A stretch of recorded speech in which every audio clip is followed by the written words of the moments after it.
मैं heart patient. अब मैं आपसे सबसे रिक्वेस्ट करता हूँ, तमाम पार्टियों से, मेरे लड़के को बाहर निकालो, पीएसए को वापस लो। डीसी साहब से भी और एलजी साहब से भी, उमर साहब से भी मैं रिक्वेस्ट करता हूँ, तमाम पार्टियों से, तमाम जनता से। डिस्ट्रिक्ट में हालात खराब हो गए हैं। कर्फ्यू लगा था, आज भी कर्फ्यू है, पता नहीं 163 164 पता नहीं क्या है वो।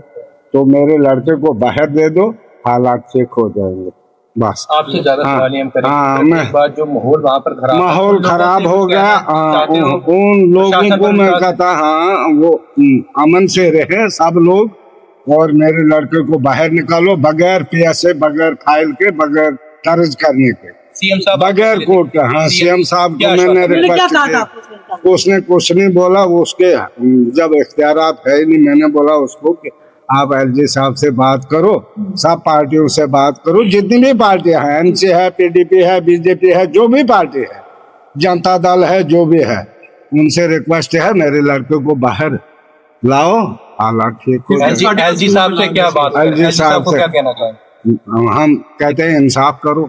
उसकी 4 बेटियां हैं, 2 मतलब एक सीरियस है, बीमार है, वो 1-2.5 महीने की है, वो बिल्कुल छोटी है। 2.5 महीने की एक लड़की है, वो सिर्फ रोती है, उसकी माँ भी रोती है, उसकी बीवी भी रोती है। ये ठीक नहीं है, इतना जुल्म हम सह नहीं सकेंगे। आपको मिलने दिया था? कहाँ? महराज को मिलने दिया? नहीं, अभी नहीं गया।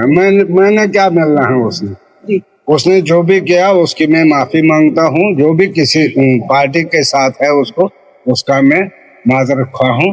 है डेमोक्रेसी है, डेमोक्रेसी को ऐसे खराब मत करो। चाहे कोई भी पार्टी है, जिस पार्टी से जो भी है, सबको चाहिए इंसाफ।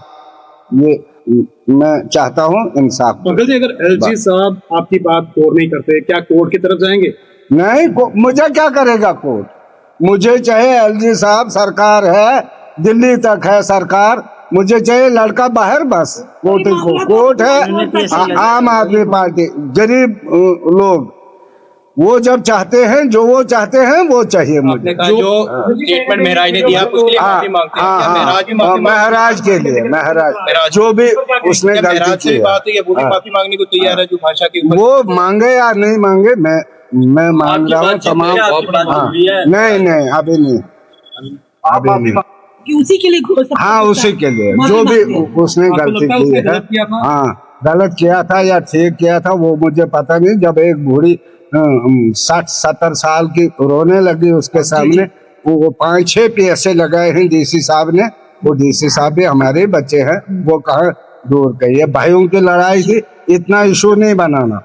मुझे चाहिए वो बाहर बस, इससे ज्यादा मैं नहीं चाहता। एलजी साहब से मिलने को मैं गया था, उधर मिलने नहीं गया, सिर्फ सीएम साहब ने। आपकी अगर आवाज पहुंच जाती है एलजी साहब को, उम्मीद है कि हम एलजी बिल्कुल, मुझे पूरा भरोसा है एलजी साहब का और मोदी साहब का। ऐसे नहीं होगा। ये डेमोक्रेसी है, ये हिंदुस्तान है, ये किसी ने दिया है, हमें हक दिया है बोलने का गरीब के लिए। वो गरीब की आवाज है, बाकी कुछ नहीं है। नहीं गुंडा है, नहीं कुछ है, नहीं चोरी करता है, नहीं कुछ है। वो साफ सुथरा है। तो हमें बाहर चाहिए। अगर वो बोलेंगे नहीं, काम ही नहीं करना है, हम उसको काम नहीं करना। हाँ, मुझे 4-5 दिन हो गए, 2 दिन मैं बीमार हूँ, घर में भी बीमारी है। वो माँ उसकी रो रहे हैं, बच्चे भी रो रहे हैं। 1-2.5 महीने की है लड़की। मुझे उसका है, मुझे ज्यादा बोलना नहीं बनता है। मुझे चाहिए वो बाहर, बगैर फाइल के। फाइल को वापस करो, वो डीसी साहब से रिक्वेस्ट करो तो फाइल वापस ले ले। एलजी साहब, आप मिले डीसी साहब से? नहीं, कहाँ मिले। वो मैंने भेजा था उसके लिए कि आपने गलत शब्द बोले हैं, जाओ आप डीसी साहब, तभी उसको वहां से पकड़ा नहीं तो कहाँ वो जी, जी। पकड़ा जाता। तो आपने माफी मांगने के लिए हाँ भेजा। हाँ, मैंने बोला कि आप जाओ डीसी साहब को, उसको रिक्वेस्ट करो, चलो देखो उधर वो मिलने गए जो थे। मैंने और क्या उसके बाद वो उन्होंने मिलने देखा। के, हाँ हमने बोला जाओ। लगना चाहे किसने लगवाया। अमित जी